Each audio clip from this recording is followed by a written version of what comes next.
Kasu garagarnoa gaurko saioan Baiona tipiko 16 ostalarik elkarren artean sortu duten proiektua euren ostatuetan proposatzen duten garagarno berria. Arratsaldeone ikusentzuleok, lehen edizio hau 2000 litrorekin mugatua izanen da eta ostean beste bat sortzea da. Xedea ezberdina baina beti ere izen eta logo berarekin. Bestalde, bihar izeneko elkarteak ikerketa bat abiatuko du, enpresen elkarten eta kolektibitateen beharrak ezagutu eta ekoformakuntzak proposatzeko, baina itzinetik aktualitatea. Astera goaz!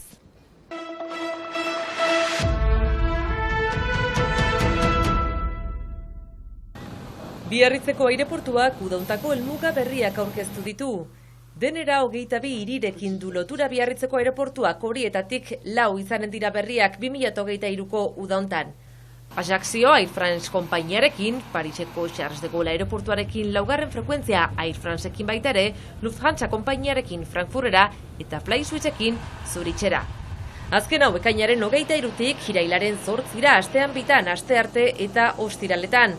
Frankfurt astean behin, larunbatetan apirilak 29tik urriaren 28ra. Ajaccio astean behin, larunbatetan, uztailaren 1tik agorrilaren 28ra. Bestalde, Brestera, Lillera, Lyonera, Marseillara, Nizara eta Parisera joateko aukera ematen du aireportuak. Eta nazio artean, Bruselara, Koloniara, Dublinera, Genovara, Luxemburgora, Londresera eta Munikera.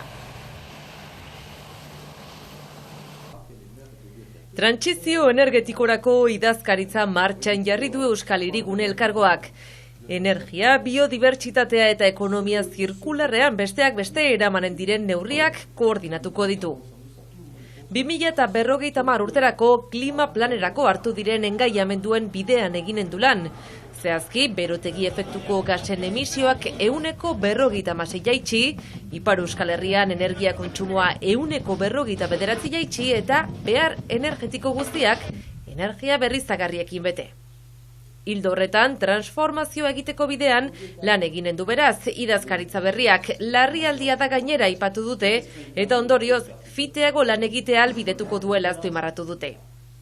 Idazkaritza hau 4 unitatetan banatuko da, trantsizio energetikoa, herritarren planifikazio ekologikoa, finantziak eta berdeak eta erosketa arduratsuak.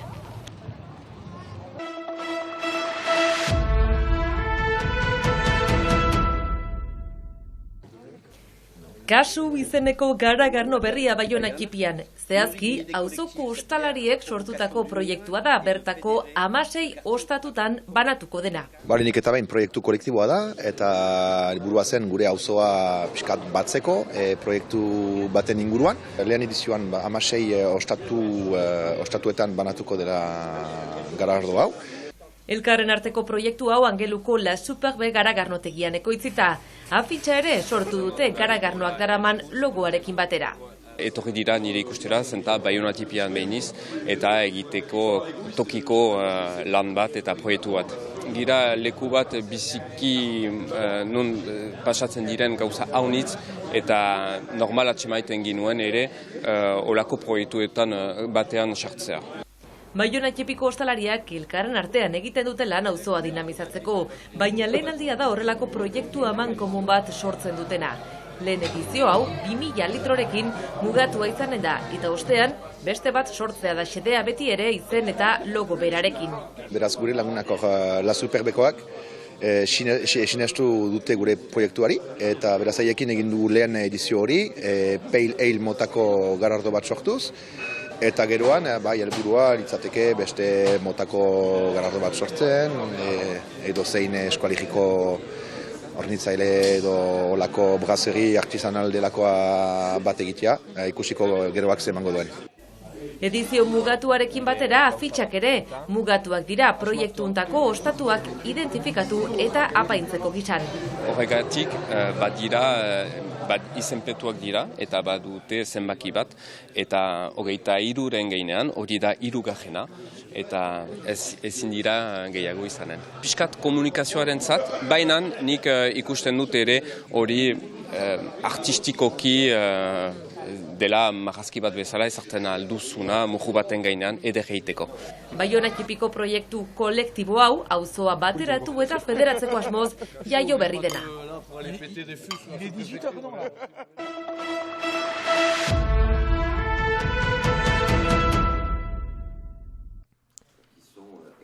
Ipar Euskal Herriko enpresen elkarten eta kolektibitateen ekoformakuntzen beharrak aztertzeko ikerketa bat abiatu du 2018 sortu zen Bihar elkarteak.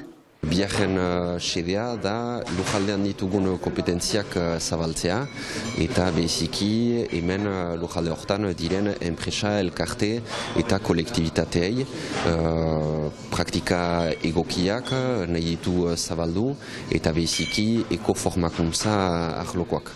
Trantsizio ekologiko eta energetikoa gauzatu dadin langileen formakuntza ezinbestekotzat jotzen du Bihar elkarteak, baina zehazki zer da ekoformakuntza bat? Ekoformakuntza bat da formakuntza bat jendearen jajerak aldatzeko eta dugun erronka klimatikoari aurre egiteko. Bakoitzak badugu zerbait aldatzeko, hori badakigu, erronka klimatikoa heldu zaigu eta horretarako berritugu denek gure praktikak aldatu. Horretarako Biharrek eskaintzen ditu formakuntza batzu aldaketa hori gauzatzeko. Azken urteetan egoera okertu dela kontuan harturik premiazkoa iruditzen zaio ahalik eta azkarren erakunden beharrak identifikatu eta behar horietara egokituko diren formakuntzak eskaintzea.